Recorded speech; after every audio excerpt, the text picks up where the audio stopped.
Hi, thanks for watching. Today I'm going to go over my newest Quant Finance project. It's a equal index CTD basket versus the cheapest to deliver itself, and we're looking at total return with carry adjusted formulas.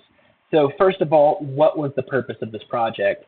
The purpose was to show that not only in fixed income relative value is your trade in the Treasuries ecosystem the cheapest to deliver to the futures contract, but it's financing within the basket itself. And I thought the best way to do this was to create a equal weighted delivery basket and model it next to the cheapest to deliver itself. So I'm going to go over all the sections within this project.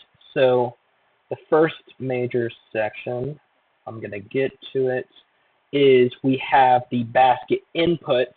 So it's very simple. We put in the dirty price, the yield, and the repo. We're doing special repo here, so looking at the repo for each bond, we're not just simply taking the dollar funding rate and adjusting it for them.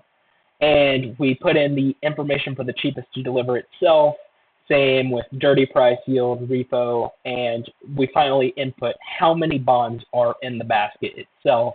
So in this example, I'm using 6.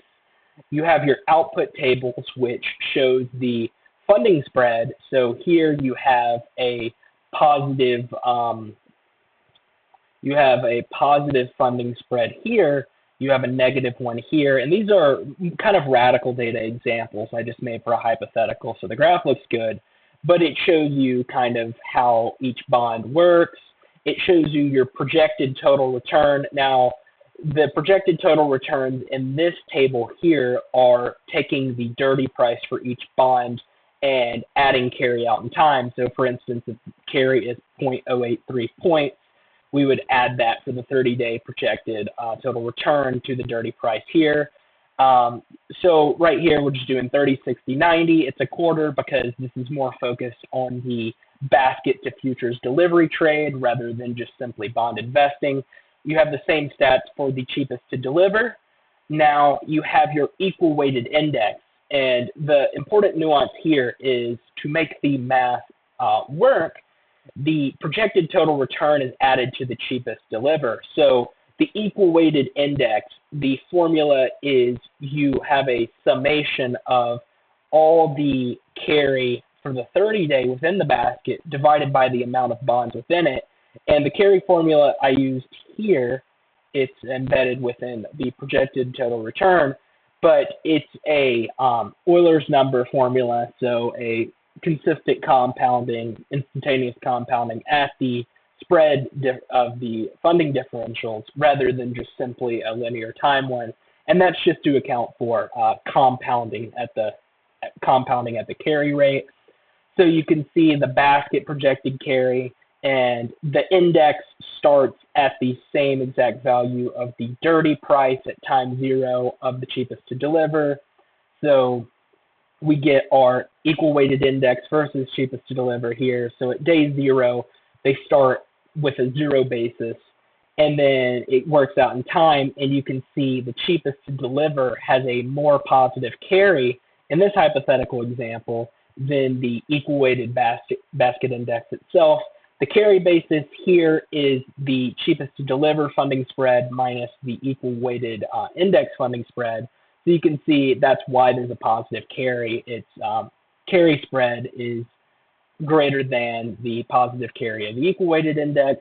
And finally, you get this projected chart. It's a daily chart. And I used polynomial lines here for the instead of moving averages. But you can see both start at time 0 or day 0 with the same projected carry. But over in time, the cheapest to deliver in my example has a more positive carry than the index. And what instincts I want to build from this as somebody that aspires to do fixed income relative value trading, somebody that wants to work for a bond desk eventually or a trading desk, is I want to emphasize that there is different financing dynamics within the basket. And when you hold the entire basket, how the futures contract trades, which is on the cheapest to deliver, is going to have slightly different carry dynamics than the basket itself. Now, institutions may not do an equal weighted index of the basket. I've seen some formulas for probabilities. I've seen some try to outright hold the cheapest to deliver. But no matter what the case is, you're going to have to account for the fact that there's different financing within the basket itself. And if you don't match that right, especially on leverage, it can become disastrous as you see carry start to blow up. Anyways, that's my project. Thanks for listening, and I hope you all have a great rest of your day.